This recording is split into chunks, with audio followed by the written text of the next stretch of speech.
Balestrieri. We are both PatsFans.com bloggers.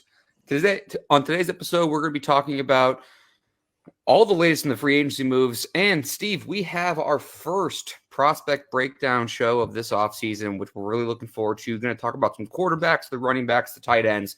Before we get into all that, Steve, how are we doing today, man? Oh, I'm doing just fine. It's a beautiful day in the neighborhood.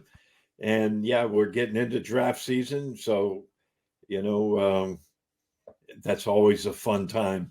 And this year's drafts should be extremely interesting. I think there's going to be a ton of movement, especially in that first round. Yeah, I think that the quarterbacks are really going to dictate it. If the draft starts quarterback 1, 2, 3, which is kind of expected, I think the drama will be the JJ McCarthy piece of it, because as he seems to have his stock, significantly high right now. There's just so many other teams that could potentially move up. Obviously, the Vikings are kind of the one with the asterisk next to it, but I don't think it's out of the realm of possibility, Steve, that the Patriots move down. And I know, that's not exactly where I was expecting to start the show, but when people say like move down, I don't think it sounds stupid, but I also don't think it's crazy. The Patriots moved to 5 and still get their quarterback, Steve. And the reason why I'm saying that is this. I've kind of been thinking about this over the last couple of days.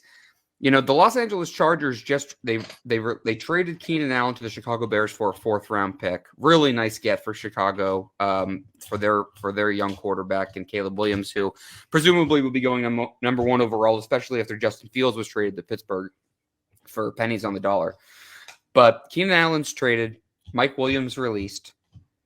They have a star quarterback in Justin Herbert that is going to need some weapons. And who's the kid from TCU? The receiver, Steve. You know what I'm thinking of? I'm blanking out. The Quentin Johnson. So I couldn't think of it for a second, but he's kind of underperformed. What if the Chargers at 5, Steve, wanted to leapfrog the Cardinals to get Marvin Harrison Jr.? The Patriots could technically still trade from 3 to 5 and still get their quarterback by picking up maybe a 3rd-round pick. I don't know why I've been thinking about this, but I don't think it's totally out of the realm of possibilities. Now, you could then say, well, the Cardinals could trade all of a sudden, like if they really want, Marvin Harrison and they don't want to take Malik Neighbors or whatever, well, they could definitely trade, and then the Patriots are screwed because then they missed out on their quarterback. So I'm not sure, but I don't think it's crazy if they were to trade down 1 or 2 spots if those 2 teams behind them are jockeying for Marvin Harrison. It's a possibility. I mean, but you always risk losing that player that you covet, right? And I want to be clear, though. Just to be clear, I'm not saying I think this is going to happen. I'm just saying I can see it happening. The more I kind of play it out in my head. Yeah. I don't know. I mean, it's definitely possible. But if we let's pretend that I'm Matt Groh and you're Elliot Wolf, who, by the way, turns 42 today. So happy birthday to him and my stepmother Natalie. But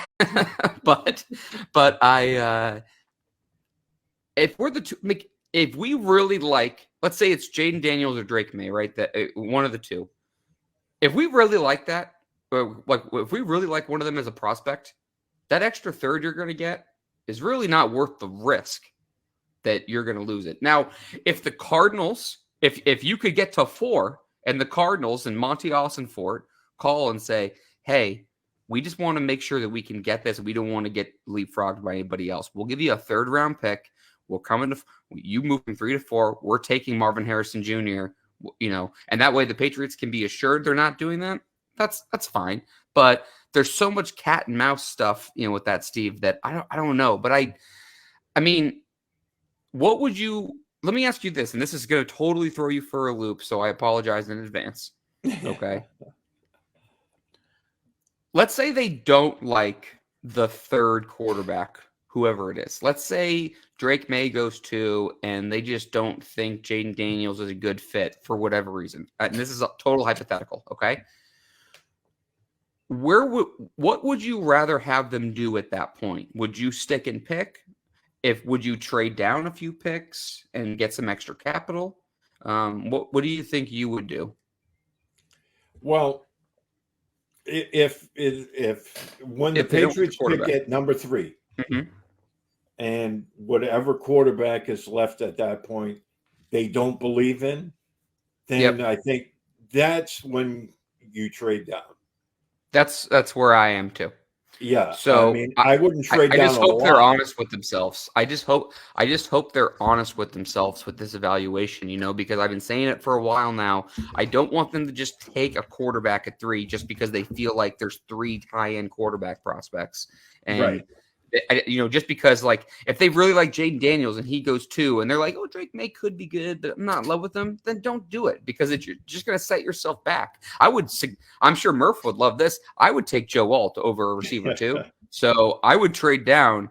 2 or 3 spots and then try to take a tackle, or take a receiver if I can't take the tackle. But we've said it on shows previously, and we talked about this over the week, and we're going to get to a conversation about it here shortly. But to me, the receiver is the last piece of this team. And I get people are, and I say people, I mean Patriots fans are really twisting themselves into a pretzel about a receiver and all these things. I'm not saying it's not important.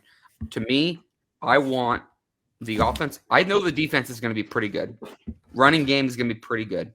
Offensive line, I think one more really good tackle and they'll be fine. Then I'll worry about the receiver. I want to make sure my young quarterback, whoever that is, whenever that comes, has a good running game, a good line, and a good defense to rely upon. And I'll worry about adding that cherry on top with the receiver afterwards. What do you think? Yeah, it all depends on how Wolf and Gross see this. I mean, right. Did they think, that they're going to be okay with the offensive line? With, I mean, tackle was an issue last year. Yep. So I'm looking at it. Okay, they brought back Micah Wenyu. I think that's the smart play right there. Oh, it's the home run of the offseason. Keeping him in the building was key, critical. So they brought in this kid from the Steelers who has a ton of, experience. How do you say it? I mean, everyone's been calling him Chucks for the first name, but is it Okafor or Okereke? I think it's Okafor. Okafor. Okay, I split the difference. I'm not sure, but I mean, this guy has a lot of starter experience. Some even claim that he could be a left tackle. We don't know. I think after kind of doing a deeper dive into kind of looking at some numbers on him, watching some games from him, my thing is I think he's an ideal third tackle. Yeah, I think he's your leans to the right. He's really more of a right tackle. Yeah, he played mostly right tackle. He did play just a smidgen of left tackle. But I think that he's talented enough to where he could be your swing guy in case of an emergency. No, and I agree. And I think that if you have Onwenu, I don't know for sure if their plan is to keep Onwenu at right tackle, but assuming their plan is to keep him at right tackle and you have Chucks as the swing tackle, I really, really like where that's heading. I would have liked a veteran left tackle, and then you could take that tackle at 34. That's where I would like to lean. I'm not a huge Jonah Williams fan, but I thought the money he got from Arizona was incredibly reasonable. And I'm almost more surprised the Patriots were not in on a player like him than Calvin Ridley. But that's just me. Well, maybe they didn't like Jonah Williams. I don't know. And he's had a ton of injuries and stuff. I just figure a bona fide left tackle that is a proven veteran. I don't think he's a great player. I think he's fine when he's on the field. He has tons of baggage, but getting a guy like that, Steve, would buy your second round tackle some time to develop and not feel pressured to start right away. Kind of like Jacoby Brissett is going to do the same thing for whatever quarterback they take at 3. Right. Well, and the other thing to keep in mind, and I saw an article on this player yesterday, was you remember they signed Calvin Anderson last year, and his season was basically lost because of illness. Yeah, I'm still not even 100% sure what. Yeah, it was reported, I should say, that it was a life-threatening illness, but now he's healthy, and he wants to show that he was worthy of that. It was, but based on a conversation I had with someone recently, and you know who this is, I just don't want to say it on the podcast. Right. It was actually 2 different things from my understanding. Both very serious. It was just kind of compounding issues. And it sounds like, knock on wood, praying for him, sounds like he's doing better, so that's great. But let's go to the other side, Steve, and talk. I mean, these are all kind of interconnected conversations, but let's talk about the Calvin Anderson thing. The Patriots didn't get Calvin Anderson. There was, in fact, a dark horse that came out of that race, which was the Tennessee Titans. Everyone was pretty much expecting it to be the Jaguars at 4:01 p.m. on Tuesday, and it, in fact, was not. The Patriots did offer a competitive offer. They just didn't go quite where they needed to go. I am disappointed. I want to say that first and foremost, and I'm not sure where you fall on this, but I am a little disappointed that they haven't been able to add a piece. I didn't need the 2020 offseason where they spent $250 million and brought in all these veterans, flashy moves. I didn't need that. I was hoping for 1 or 2 pieces and let's reset and rebuild. The talk radio narrative right now is very annoying to me because they're like, oh, well, you were 4-13 and all you've done is re-sign your own guys. I think they've made very smart, calculated moves, retaining guys they want to build around for the future. They're definitely needing to add pieces. I think they know they need to add pieces. I would like them to have added a piece or 2, like a Calvin Ridley and maybe someone on the defense, and then build the rest through the draft and just try to pick your spots. But I think they're trying to be measured in their deals they're giving out. They really haven't signed a lot of players for long-term deals. But I think that the moves they've made, Steve, so far, I've been happy with. Would you agree with that? Yes, the moves that they have made were needed. Yes, they needed to resign. And I've seen. I don't listen to sports talk radio from Boston, and we'll get into that in just a minute. But I've seen the tweets that have come from the radio shows. Yeah, and which I mostly disregard, but whatever. Right. But and I've seen this where they say, well, you were 4-13 and you sign all your players, just the players that were on a 4-13 team. Breaking news, folks, they had a lot of good players, especially on the defensive side. And the fact that you went 4-13 doesn't mean you had 53 bad players. And you know what too is I'm not defending them at all because I certainly think they need to improve vastly. Their talent level is not where it needs to be. But at all. Don't tell me that team couldn't have been 7-10 or 8-9. I mean, how many games that came down to a single possession at the end, where if they had even a representative quarterback, if they had Jacoby Brissett, they would have won 3 or 4 more games than they did last year. Fact. Like they had way too many small games, and that defense kept them in things. And there were some coaching errors and stuff, but it is a bad situation. It could have been a little bit better. And just because they were 4-13 doesn't mean Mike Onwenu doesn't deserve to be sticking around here. Doesn't mean that Hunter Henry was a bad signing. So I'm not trying to sit here and defend it 100%. I'm just saying I understand it. They've made the moves that they need to do. Do you know how many free agents they have next offseason on their own team right now? Like 40. Like, no, I'm not kidding you. Like there's like 40 contracts up. Elliott and Gerard are going to be flipping this roster over multiple seasons. This is not a one season fix. I think that the big three of needs are quarterback, tackle, and receiver. I don't think I'm speaking out of turn by saying that. And I think Alex Barth, who works for 98.5, I think he had a good tweet that summed this up. That was like, it would have been nice if the Patriots had addressed one of those needs, so there's not so much pressure on the draft where you can just focus on two positions and not three, which I think perfectly sums up kind of where I'm feeling, Steve. And that's where the Calvin Ridley thing comes in, where, I don't know if he's a number one receiver, but he's either a low end one or a high end two. You didn't have to give up any assets for him, like a T. Higgins, where you have to trade for him. They offered a competitive offer, reportedly. I'm happy they showed interest in a player like that.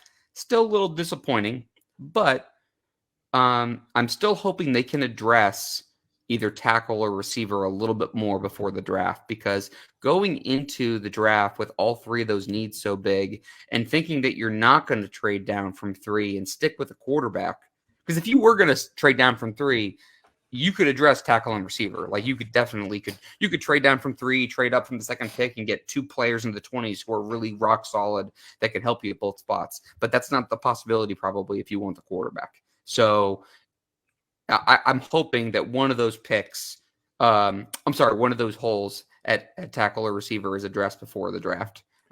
Thoughts on that? I think it needs to be addressed before the draft. They still have plenty of cap space. Yes. That they can address. Cap space does roll over, by the way, just for people who don't know. It does roll over. So, but at the same time, maybe it's time to overpay a guy that's out there on a 1-year deal. Yep. Just so you have that bridge, to next year. And then if this guy plays really well, then, you can re-sign him. Even someone like Tyron Smith, I don't mean to cut you off, but I just want to stay in the same conversation. Like, even Tyron Smith, like, people were thinking he could be a potential option. He went to the Jets. Sure. Okay. He's only played like a third of the games the last 3 years. But when he's on the field, he's a Hall of Fame talent, first ballot. Everybody knows that. I mean, even someone like David Bakhtiari, who was released from the Packers, like, if he's not going to be signed by someone, like, maybe overpay him, just so, even if he only gives you 6 to 7 games at the beginning of the year and then got hurt, again, not wishing it on him, just talking kind of reality. Because he's had his injury issues too. Right.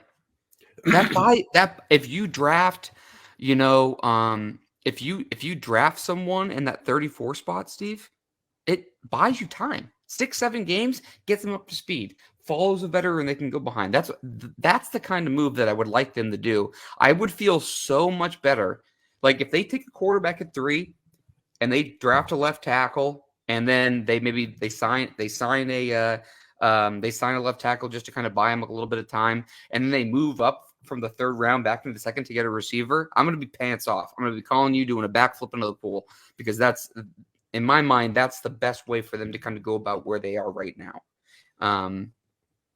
Is there anybody that you have your eye on from a free agent perspective? Well, I was of the mind, just like you, a guy like Smith, coming from the Cowboys. Yeah, he's been banged up. He's, on the wrong side of 30. He's getting old. Yep. But, same. but if you overpay him for a single year, it's not the worst thing that you could do. It gives you time, like you said, to draft and develop a kid where you're not throwing him right into the fire, and he could learn from a guy like Smith or Bakhtiari, who's still out there. I do think it's fair to play devil's advocate to our own conversation. I do think it's fair that people understand, though, that he might just not want to come to the Patriots. Like, because they're no one's expecting them to go win the Super Bowl next year. So he's at the end of his career. He's had a ton of injuries. He's played for Dallas his whole career. He's just like, you know what? If Aaron Rodgers comes back, this Jets team is pretty damn good. I'm gonna go for it. And right now, if he doesn't become a vice presidential candidate. Yeah, right. Yeah, we're gonna get into the Robert F. Kennedy part of the show now. But but if Tyron Smith doesn't want to come to the Patriots, or David Bakhtiari doesn't want to come to the Patriots because they don't have much more time left from a football career perspective, and they don't think the Patriots are going to win, I can't hold them against that. And I understand that 100%. It is a little disappointing, but it's the reality of the situation. And I also don't understand why people want to speed up the rebuild. Like, I want the team to win every single game next year. But also with the moves they're making, Steve, they're making calculated, really smart financial moves. And I just think that everything they've done so far, outside of maybe one or two small things, is pretty much how I'd like them to go about it. I mean, it can't be just like this fast fix with bringing all these guys in and figuring things out. The draft is they're putting a lot of pressure on the draft, and that's the philosophy they want to adopt. And hey, look, I'm all for it. I think it's the lifeblood of every NFL team. And if you're going to be successful, the draft is where you're going to be, it's going to be a make or break. But they're putting a lot of pressure on that, in my opinion, I think it's a little too that much. Technically isn't even signed past the draft. Right. I think it's a little too much pressure on the draft. I agree. It'd be nice to alleviate that. That's why those veteran moves. They still have some cap space, and if you're bringing guys in for a 1 year, even if it's a 2-year deal, that's okay, because you can work around that. You want to sign an older guy to a 3 or 4 year deal, because then that's where you run into trouble. But with the cap space that they have, I think they should address one of those, tackle, wide receiver. Even people have been throwing around Stephon Gilmore, who said supposedly he's open to returning. That wouldn't be a bad deal either. That's someone who I would love to get, because look, I mean, older veteran players are really not what I'm looking to build around right now. But to me, that's I'm glad you brought this up. That would be a perfect move to have a player that, he's not his prime, but he's still a good player. Still a good player. Can play opposite of your second year stud cornerback in Christian Gonzalez. The offense is the focus this offseason. The defense isn't. They're already a good unit. You just put in a solid player and a solid veteran and a guy that's a good locker room guy into that situation. It plugs a hole, and you can worry about finding that second cornerback next year. You know what I mean? Like, focus. That's a perfect example of a guy where, I'm not looking to sign, 32-year-old, veterans to fix this team. No, it can't happen like that. But he's the perfect example for somebody where you can plug a smaller hole. They still need to go ahead and add that second boundary corner, but you can go ahead and it buys you some time, while you focus on the big three: receiver, tackle, and quarterback. Yeah, because or if not Gilmore, maybe a guy like Justin Simmons who can play free safety. Again, it's not a glaring need, but it's something that's going to help your defense while you figure out the offense. Can we talk about how sick Justin Simmons, Jabril Peppers, and Kyle Duggar's safety room would be? I mean, that would be insane. I think a move like that would have been good. I personally was kind of hoping for Brian Burns. I knew that was kind of a shot in the dark. Christian Watkins too. Like, that would have been cool. His money was pretty outrageous. I mean, both of them were. But that's what's going to happen. And again, we don't know that they haven't reached out to these guys and they're not interested in coming. Right. So, that is unfortunate. Unfortunately, that's, where they're at this present time. Yeah. And now, look, I'm not look, trying to give them excuses either, and I know you're not. I know you're no. trying to give But what I'm excuses, saying is, but if they there is find balance. that quarterback this year in the draft, Yeah. and this whoever it is, if it's Daniels, Drake May, somebody else, if they show that promise, then free agents will be much more amenable to coming here because they can see that perhaps things are going to change. Yeah. Where do we want to go from here? Do we want to start the prospect breakdown, or do we want to go somewhere else? Actually, I wanted to talk about something that you and I talked about over the weekend. Okay. And there's been a lot of stuff in the press about it. And it's funny because I have literally no idea what you're about to say because we talk all the time. Well, now, I'm going to throw one on you that you weren't prepared for. That's fine. I want to talk about how Bill Belichick was treated. In do it. The dynasty. Okay. Yep. Because, I've been harping on this, every week in my Sunday column. I know I talked with you offline about it. Yep. Because you didn't get a chance to see, the final episodes, and I wanted to get your feelings on this. Thank you. Because I know some of the players have been coming out saying they feel duped. Did that Rodney Harrison, Devin McCourty interview? I would have kissed them both on the cheek for saying what they said.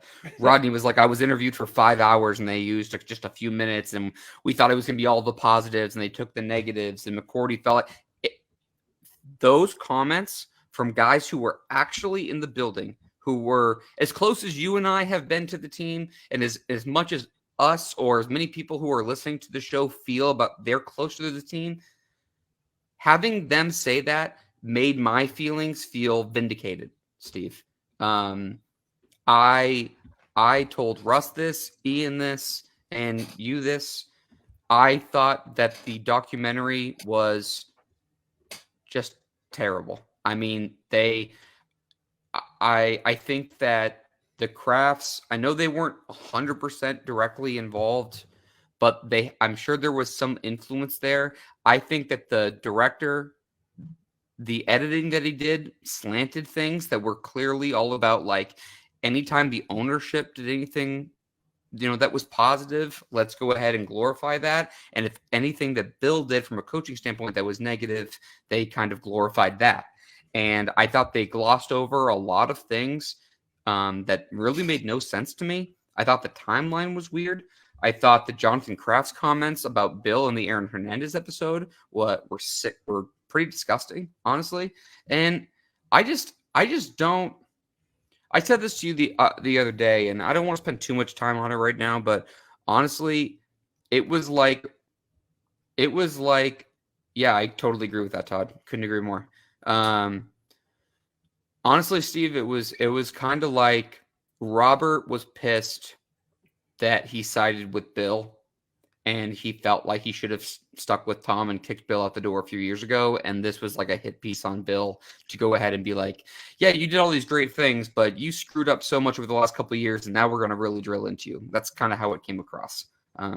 Honestly, this could be a whole episode in itself, a whole podcast episode between us. Well, I wanted to touch on this because I know that, you hadn't seen the end. Yeah. And, and again, look, I know that, when it comes to the media, negativity is the way they go with everything, because they're under the impression that negativity sells, positivity doesn't.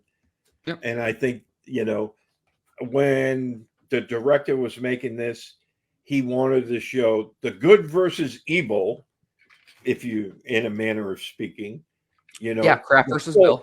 the tug of war between good versus evil, and Kraft and Tom were the good, and Bill was evil. And Todd's comment, which we have down at the bottom of the screen for those of you who can't see it, Todd, commented on there. Says it all when NFL Films wants nothing to do with it. And that's all you need to know, right? And the other thing too is, and I think you mentioned this. It was either you or Ian. At least Brady had some emotion in his voice talking about Bill. There was some appreciation about their relationship and what they accomplished. That was our conversation, correct? Because I talked to Russ, Andy, and you about it, and because I was like, this is ridiculous, and it's also like, I don't know if, I'm sure a lot of people know this listening to the show, but maybe they don't. This was starting to be filmed 3 years ago, and a lot of it was done 2 years ago. So Bill's under contract, and I mean, what is he supposed to say about his, like, how negative can he be? I just felt like the documentary was just filmed too closely to the ending of it all, and it clearly was biased as well. But it would have been, put it this way, I'm very much hoping for the NBC or NFL Films Bill Belichick version 10 years from now or 5 years from now or whatever, because I have a feeling there's a couple things that will be let out that, will be a little bit different than this. But, it's somebody, I forget who it was on social media yesterday or the day before, and they said, it's pretty petty of the ownership with the greatest coach in the history of the game. And they said in Green Bay, they built a statue for Vince Lombardi. And here on national TV, your owner is calling this coach a schmuck and a pain in the tush. Yeah. And the only reason he put up, because he was winning. And this is when he was still the coach. I mean, when I saw that, I was amazed that Bill lasted this long. I know. It's you. I remember you saying that to me either yesterday or Tuesday, and I mean, I could not believe Robert's. Now, obviously, Robert doesn't necessarily need to suck up to Bill because Bill is under his employ, but at the same time, you have a relationship there for over 2 decades, where you think there'd be some mutual respect and admiration, and I thought Robert spoke with anger and really, really I just felt like the Crafts came off looking so petty and petty. Yeah, I agree. It was an ugly look for them. And I'm happy. Well, I'm not really happy, but I guess I'm happy in a way that other fans like yourself and people who listen to the show, and some of the players feel like it. Like, it's not just me. Like, my wife. I told you this. My wife and I were watching the first couple episodes. I missed the last 6 because I was on a vacation, and we just waited till we got home to watch the rest of it. And honestly, the first couple episodes, I thought it sucked. And my wife thought I was overreacting, and then she told me at the very end, she goes, "This is gross." I was like, "Yeah, it is quite literally a hit piece." It was. I mean, they totally blow off 2 Super Bowls, right? And they totally blow off a 21 game winning streak, which is unheard of in the NFL. And all they do is focus on the negative. And the title of the show is The Dynasty, and they took away everything that, if you were transported from, the far side of the moon to planet Earth and, like, oh, what is American football all about? And, a dynasty. Let's see what this is all about. You wouldn't understand anything because they don't show it. All they show is negativity.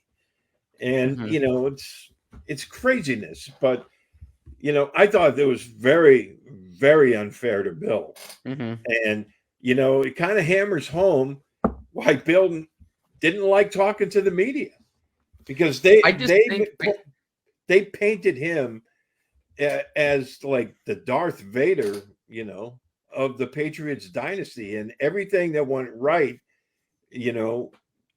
grudgingly he got some respect in, here and there, but everything that went wrong was supposedly his fault.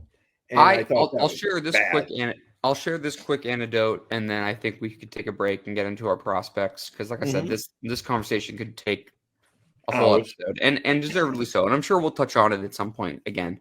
But I think that Bill learned early in his career that the more you say, the more they can use against you. And I think I'll use the Gerard Mayo example from this offseason when he used the phrase burn some cash. And he kind of retracted that statement a day later.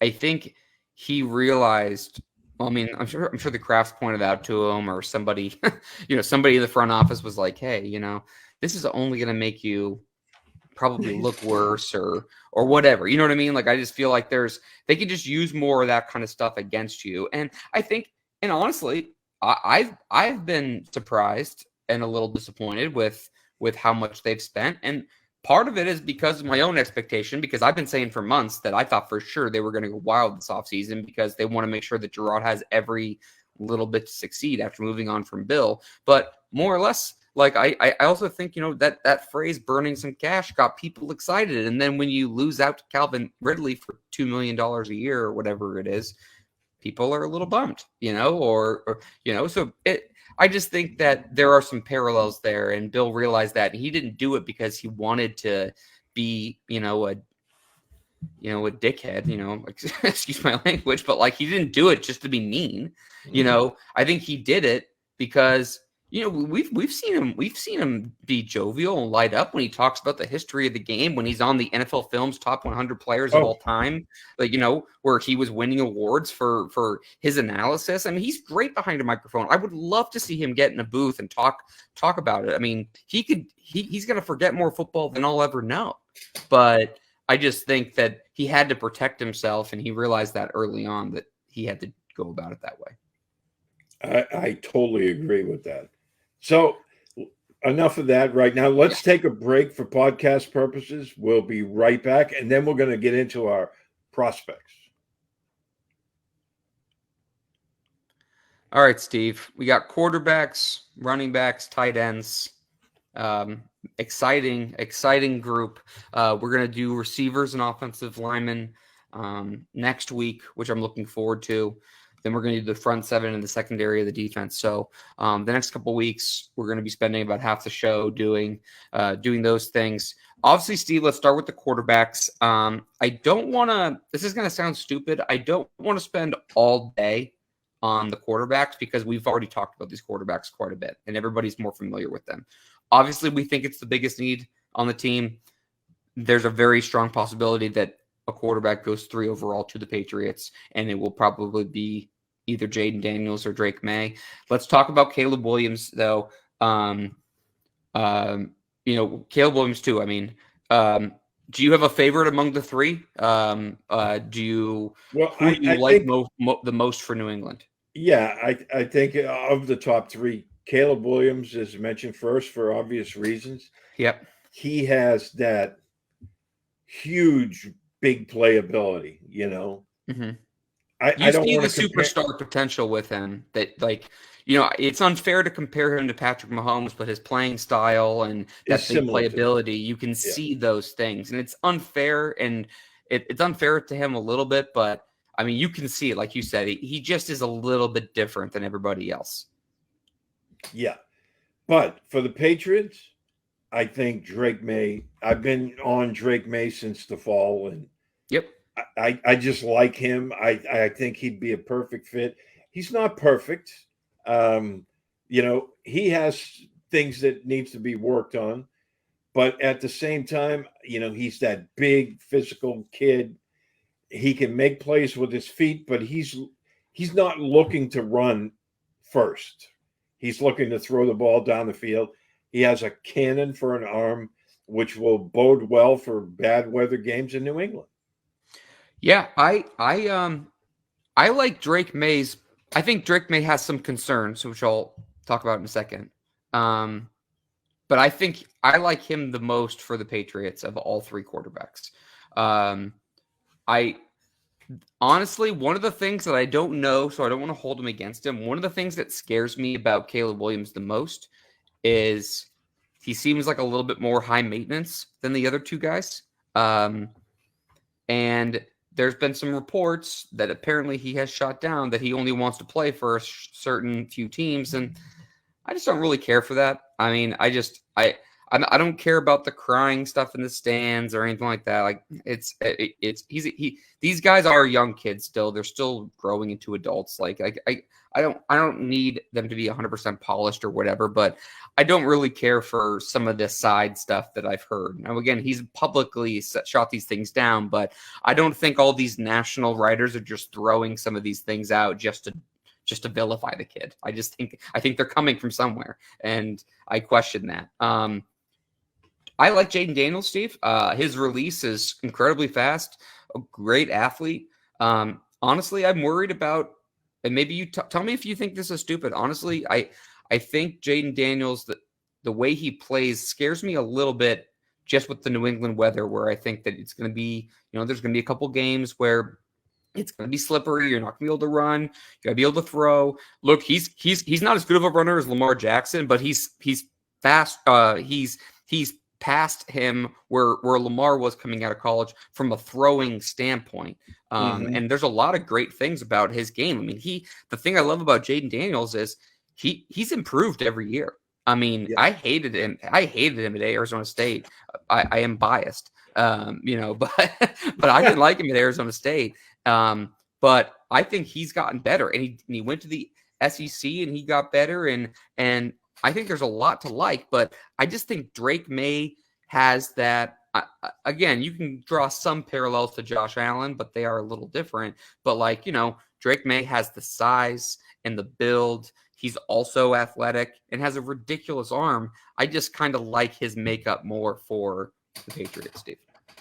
Yeah, same here. So, and we've been talking about the big three for a while now. So if for some reason they decide to hold off on a quarterback into the middle rounds, there anybody you like? Well, he won't make it to the middle rounds, but I think he could be there at 34 if they wanted to play this game, and it's Michael Penix. And I love Penix's game. I think his arm is he might be one of the best throwers of the entire draft. My biggest thing with him is obviously the injuries, but probably my second biggest thing with him, and honestly, this might be even almost worse than the injuries, because the injury thing it's just some of it's bad luck, some of it's whatever, but he doesn't move well in the pocket, at all. I don't mean scrambling for 5 yards. I mean he doesn't do well. Brady was so elite at just sliding to the right and stepping into a throw.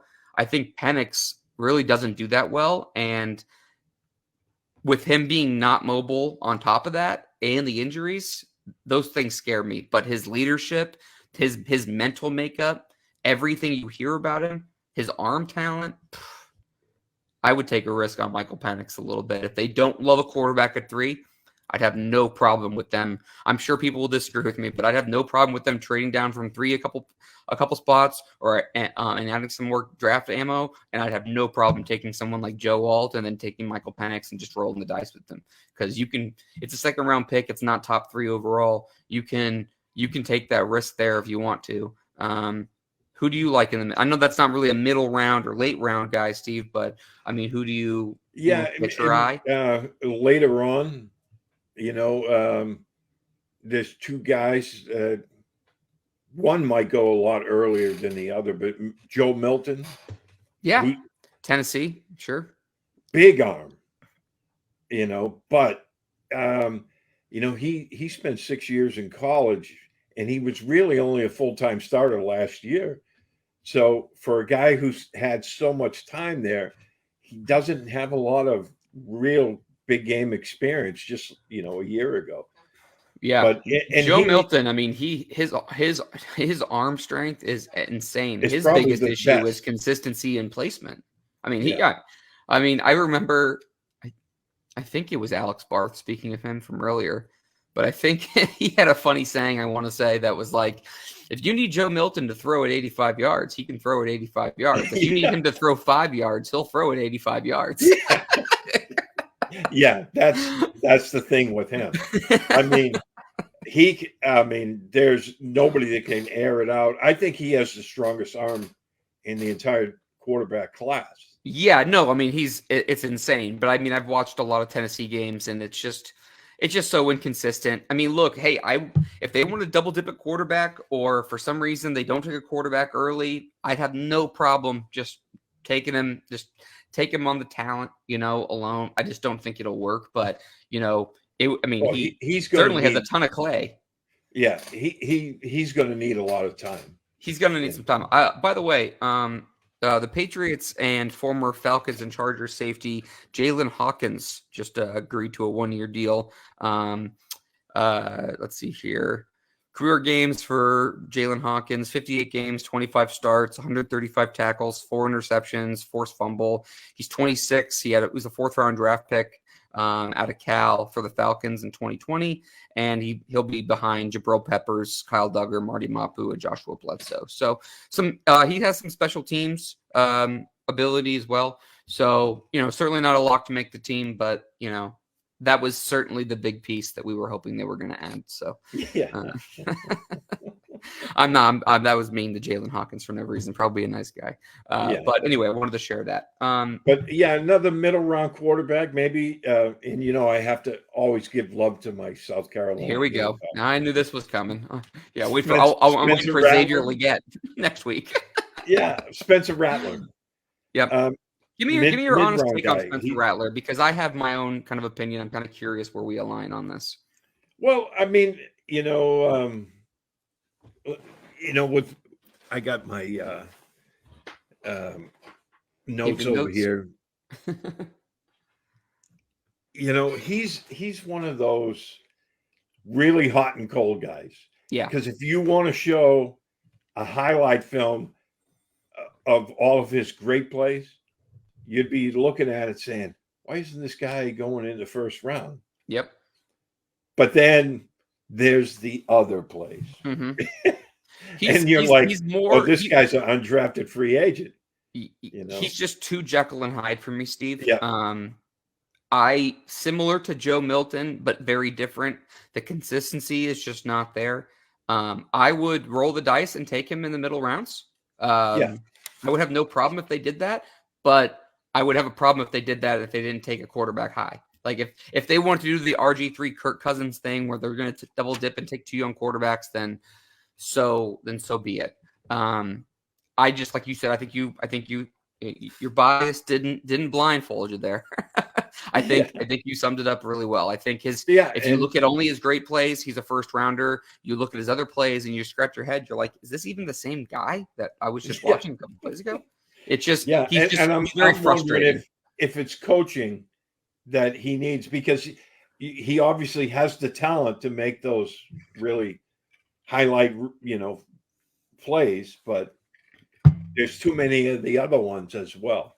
Yeah, I mean, we've kind of already said this, and we'll move on to running backs. But Drake May for me is the quarterback I want at 3. If it's Jaden Daniels or even Caleb Williams, I would take all 3. I'd take all 3 of the guys. I do like them. They all worry me for different reasons. But they are all exciting for different reasons too. Like, I think Drake May really needs to work on some of his mechanics and some of his footwork. His consistency last year was not good. But when he had an NFL player in Josh Downs and Tez Walker, have receiver who only had half the year this year, he was better. And then when he had, and then he struggled when those guys weren't there, and that scares you in a weak conference. So there are some things. I think that Drake would be a really good option. I just think it's the perfect candidate for him to come in and sit behind Jacoby for maybe half the year and make sure he's ready, and then get pushed in and, when he's ready to step it up. But for me, May is my favorite quarterback. I know you and I are seeing that similarly. But there are no perfect prospects from the quarterback perspective. No. Running back is kind of weird, Steve. You have Ramondre Stevenson, who is a free agent after next year. You sign Antonio Gibson, who we both like. think it'll be a really nice compliment. Kevin Harris is in the mix. Really has flashed one or two times, but really consistently hasn't strung them together. So I don't think this is a lead. I don't think this is a need for the team probably any earlier than, I'll say, 4th round. But I wouldn't be surprised if they took a running back. And I think that in this year, even though you're not going to get your Brian Robinsons or Saquon Barkley, first round running back, I think there's a ton of depth and some really interesting guys in that middle to late round area. Before you say a prospect, do you agree with my assessment on from the Patriots roster? Yeah, I mean, I don't think it's a glaring need. I was glad they picked up, Ezekiel Elliott last year because Stevenson got hurt. And I thought he was probably the best free agent signing they had last year. Mm-hmm. He still showed that he's not the breakaway runner he was in his early career, but he still has plenty left in the tank. And I thought he was a really, really good signing for them. There was none of that diva mentality that people were worried about. I mean, he put his nose to the grindstone. He worked hard. Him and Stevenson got along really well. And then when Stevenson got hurt, he picked up the slack. And I thought if they had better offensive line play, both of them probably would have had a lot better stats. I agree. There's a lot of runners in this class that I like. Any that stand out to you, whether it's for the Patriots or just as a prospect in general?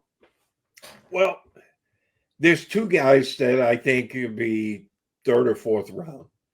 Okay. And Braylon Allen from Wisconsin. Yep. Huge dude. Yep. It's like 6'2", 245. He's only 20 years old. Yeah, he's 245. Yeah. Yep. Talk about a bruiser. And he's Wisconsin, still young. It's funny because I didn't love him when I watched him. But there's so many good Wisconsin running backs. I feel like they just crank him out and they translate well to the league. And he is a big dude, though. Like, he plays and big. He's athletic for a big guy. Yeah, he is. He's had let's see, freshman debut. He averaged 6.8 yards per carry. His freshman year, 1,268 yards, 12 touchdowns. 2022, 1,242 yards, averaging 5.4 a carry. Last season, averaged 5.4 again. 984 yards, 12 touchdowns. It's just consistently. Yeah, he scored 35 touchdowns in 3 years. That's crazy. And he's not bad out of the backfield. Yeah.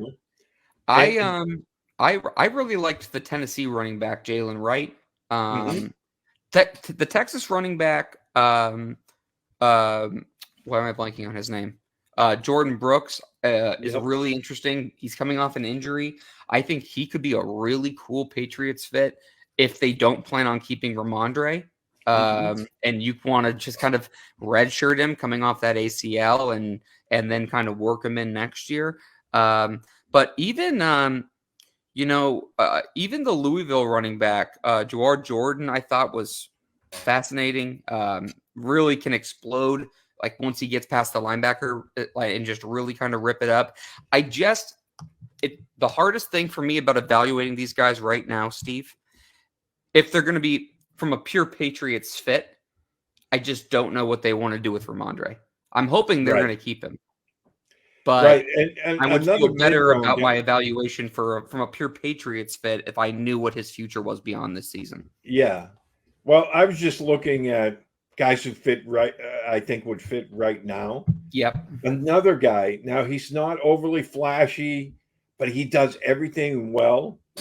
Now, he's not as big, obviously, but Ray Davis out of Kentucky. Yep.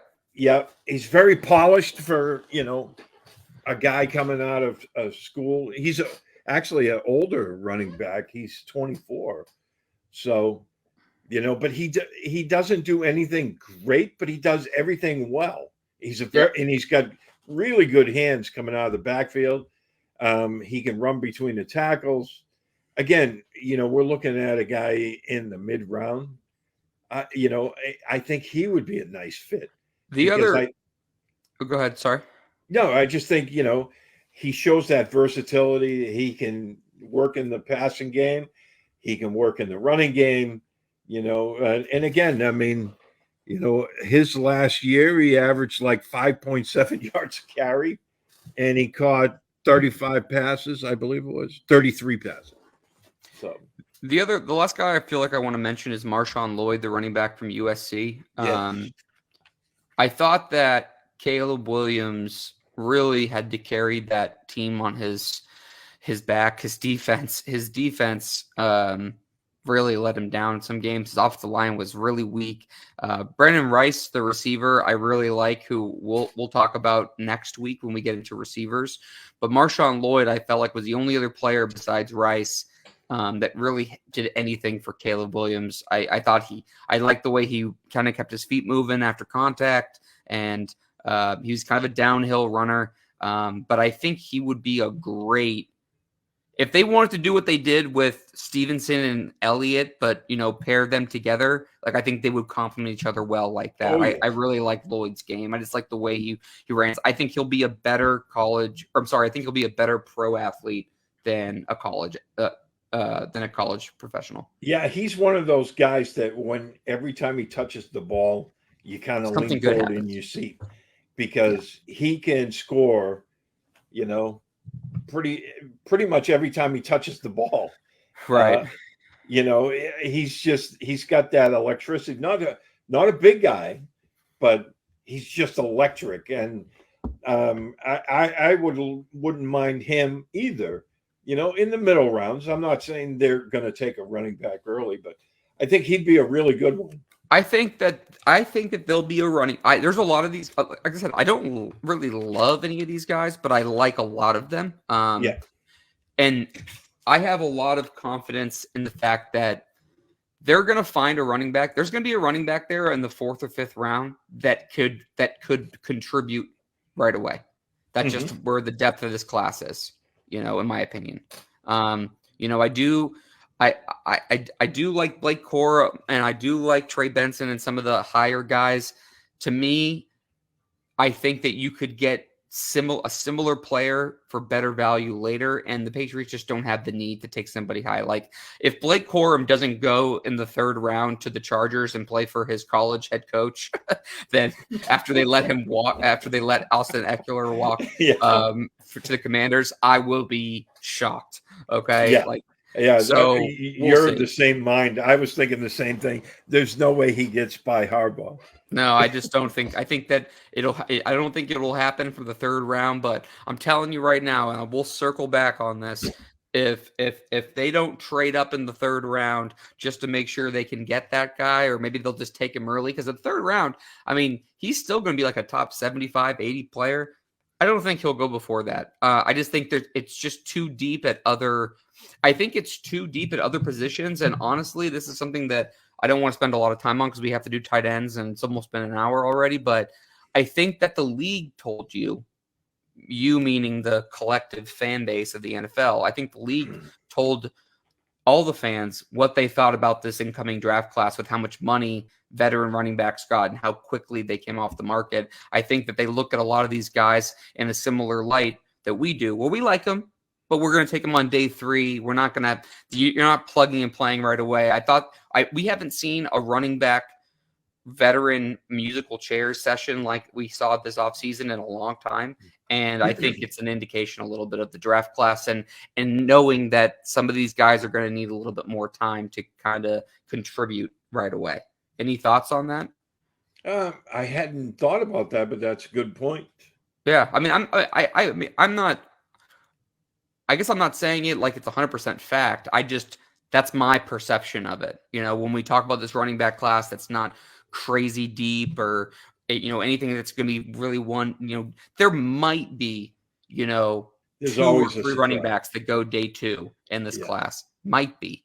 And I think that you're really going to see the running back run come in that 4th round when the start of day 3 happens. And that's what my kind of feeling on all these running backs getting paid. It's the exact same. Actually, while I'm on this conversation, it's actually the opposite of why I think the receiver market's a little slow. Because I think the receiver class, again, this year is so deep where they're like, well, I don't really want to pay, someone $45 million guaranteed when I can draft this rookie in the second round and get similar production and have him on young, cheap team control. Just a thought. I have no idea if that's 100%, but just a thought. Oh, good point. All right, let's get on to them tight ends. Yeah. Big need, Steve. Obviously Hunter Henry brought back. They add who's the other tight end? One am I blanking on? Hooper. Oh, Austin Hooper, who's a little long in the tooth. I mean, I'm happy Henry sticking around. Really would like Claire's perspective on this. Claire had a really cool piece, for Pat's propaganda about the tight end class. So, okay. I must have missed that when I was on vacation. To her. So I read it the other day. Yeah, I'll have to check it out. She loves the tight end group and, or position rather. And she has good insight. So I'll have to check that out. I haven't seen that. Certainly I think this is a need, Steve. I think that the team, in the direction where I think they're going to go under Alex Van Pelt, they're going to need a tight end they're going to use their tight ends quite a bit. I love Brock Bowers. I love Jatavion Sanders from Texas. I think both guys are awesome. I do think the two signings for Henry and Hooper make it. That's kind of the stuff we were talking about at the beginning of the show, where it takes a little pressure off the team from drafting them super high and can buy some time. If the team had a quarterback, but let's say Drake May was already on the Patriots roster, but they had every other hole, I would be in favor of maybe trading down a few spots and taking a Brock Bowers, because I think he can be a very good player for a long time. I'm not sure if he'll be, I don't know if he'll be the best tight end in the game, but I think he'll be a very good player for a very long time. And everything about him I love. I think Sanders is fascinating from a physical standpoint. I mean, I've been talking about him for like 2 months. I watched him and I was like, this guy could be David Njoku 2.0, and in this offense would be really interesting. I just don't know if 34 is too rich for a tight end or not, Steve. It just seems like it is, and that's why I'm kind of looking at more round 3. Your thoughts on that? Yeah, I agree. And, I picked out a couple of names for, that third round. And the first name, I'm not even sure he'd be there in round 3, but, I really like this guy, Cade Stover. From Ohio State. He's probably my favorite. I think he's my favorite. I think he's my favorite for where I think they're going to take a tight end, if that makes sense. Yeah, he's a guy that does everything well. I don't think he's outstanding in any one particular area, but he's very good. Did you see his interview? Did you hear his interview or watch it from the combine at all? No, I missed that. I encourage anyone who's interested to look at his combine interviews. Very impressive young man. Well, I'm sure he is. But the thing I like about him is he used to be a defensive player. Yep. So he has that edge when it comes to physical play. He's not going to shy away from contact, when he's blocking. And I think that's a good thing. You know what I mean? I think he could be a very good pro for a long time. Yeah. Obviously the ceiling's not there. It's not incredibly athletic. But I think he's going to be a good player, Steve. And I'm with you on that 100%. I think he's really, really interesting. The other kid I kind of liked was, I like Jaheim Bell, and I'll talk about him in a second. But the kid from Kansas State, Ben Sino, I like him as well too. Good size, 6'4", 254. I think he kind of popped onto the scene for me when I was kind of watching the Senior Bowl stuff. He had a good week down there. A lot of teams really like him. Cade Stover, Jaheim Bell, all guys that I really like in that early day 3 or late day 2 range, depending on what they do. Mm-hmm. I do think tight end is a pretty good need for this team. I want to make that clear, but it's one of those things that they just have so many. Because they signed the veterans, there's just too many. Those top 3 needs that we talk about: quarterback, tackle, receiver. They're just too pressing in my mind to skip that. But I think tight end is right up there. Oh yeah, because I think they're going to keep Henry around, but they need that second guy. They need a young guy to come in, and we all would love Brock Bowers, but we know that he's not going to be there for them. Another kid that to me is really intriguing is Theo Johnson out of Penn State. Penn State, yeah. And, he's a really, big dude. He's like 6'6". What is it? 260? 6'6", 257 I have right here. But yeah, incredible wingspan. I just think he was underutilized at Penn State. And I'm curious of how good a pro he can be. Yep. I think he, like you mentioned earlier, I think he might be a better pro than he was a college player. Yeah, and a lot there's been that sentiment coming out of the Senior Bowl too with him. A lot of people. I had one conversation with somebody who was at the Senior Bowl, not a talent evaluator, just a media person, and they were talking. They had a similar mindset as us in terms of, it's a position of need for the team, but it's not one that's going to go super high. So these are the kind of guys that everyone's looking at, and he's like, they're going to have a pick of a decent player here, where they could still get. Maybe he's not a first year starter, like a Cade Stover or Ben Sino or Jaheim Bell or Theo Johnson. Maybe these guys aren't.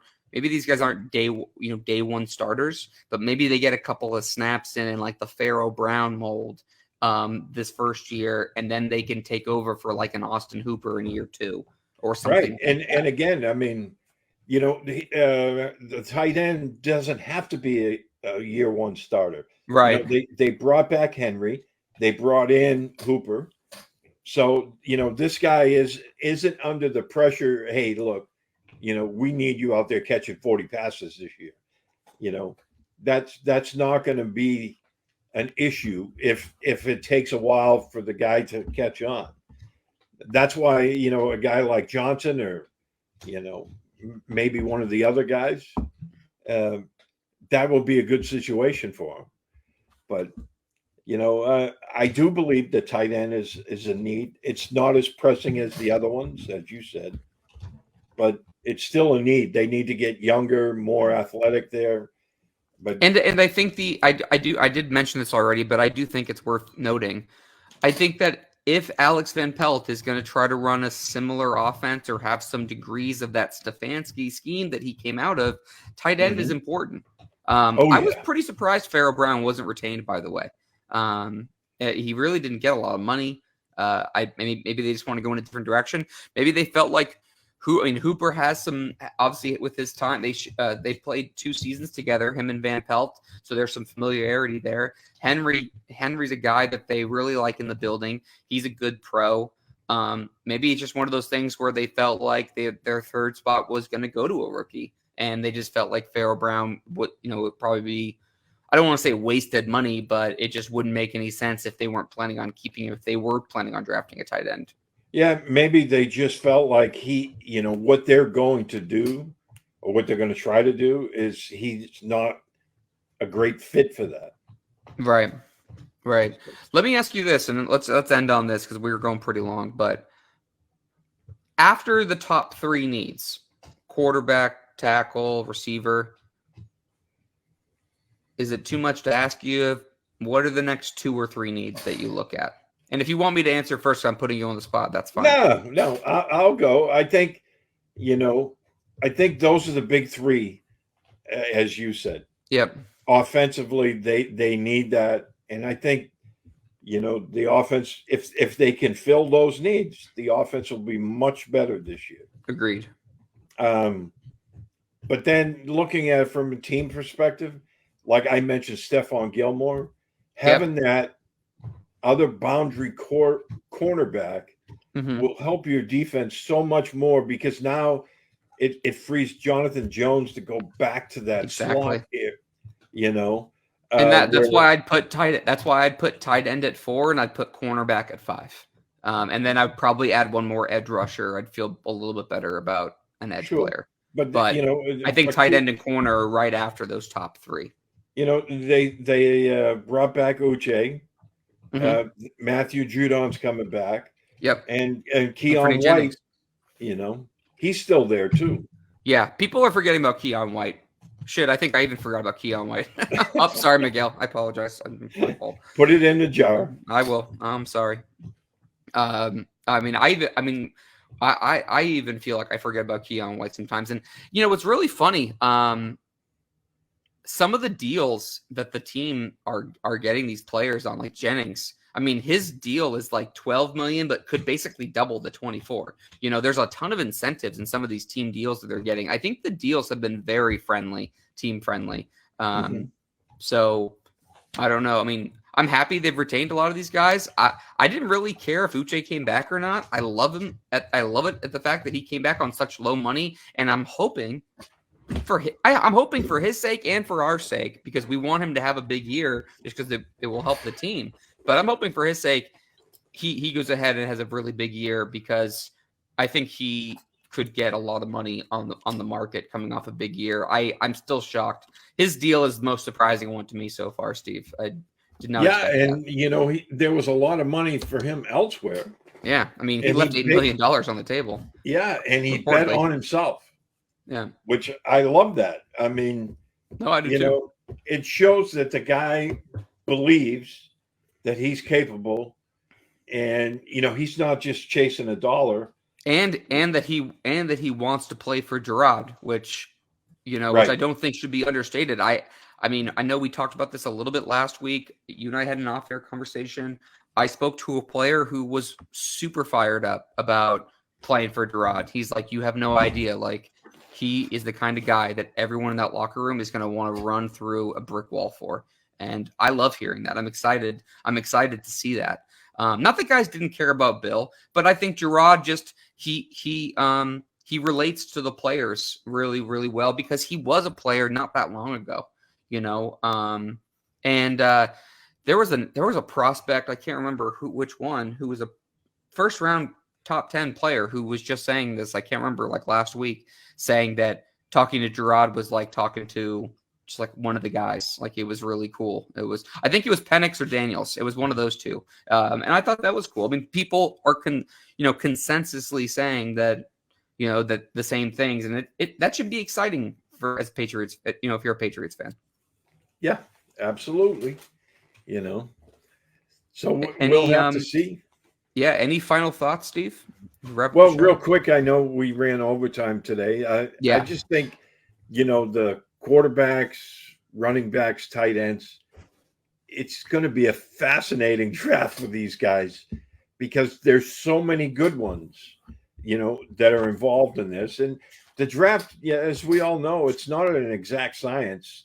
Somebody's going to come out of the woodwork that maybe wasn't highly thought of and is going to shine. It happens every year. Yep. And some of the guys that people are labeling can't miss will. So yeah, I agree. We did go a little long today, but I thought we went through free agency. We talked about the documentary a little bit. We went through the prospects. Next week, we'll talk about the latest news and the receivers and the tackles. I'm really looking forward to that, because that's going to be a huge show, because there's just so much to talk about. So I'm really looking forward to that. I had tweeted this out. I don't mean to steer this away from but I wanted to just kind of explain. I tweeted this out yesterday, but the reason we're recording right now, Thursday, the 21st of March, at 1:20 p.m. Eastern time, and we normally have been doing right around noon on Wednesdays. That we didn't this week because I have 2 different family members in the hospital, so I just had way too much on my plate personally yesterday to do that. So I apologize for not kind of keeping on a schedule. Of course, I know that people understand, obviously, but still it sucked. And Steve knows how much I love doing the show. I mean, I could do this every single day. But we do 7 shows a week on the telephone. Oh, basically. I mean, yeah. I mean, I'm half tempted to start recording our conversation and just throwing them out there as podcasts. But anyway, so I know people understand, but I just wanted to go ahead and say it on here since I said it online. So apologies for that. Anyway, we'll wrap up the show. So, Steve, get ready to close here since I can't use my computer. I want to thank everyone for listening to this episode of Patriots 4th and 2. We appreciate everyone who tuned in live or who will download later. Please subscribe to us on YouTube and Apple Podcasts. Like, share, leave us a review wherever you listen to podcasts. It keeps us high in the podcast rankings so other Patriots fans can find us. I want to thank Ian Logue and Russ Goldman, and I hope you guys all have a great week, and we will talk next week to get back into our next round of breakdown, and we'll see you then.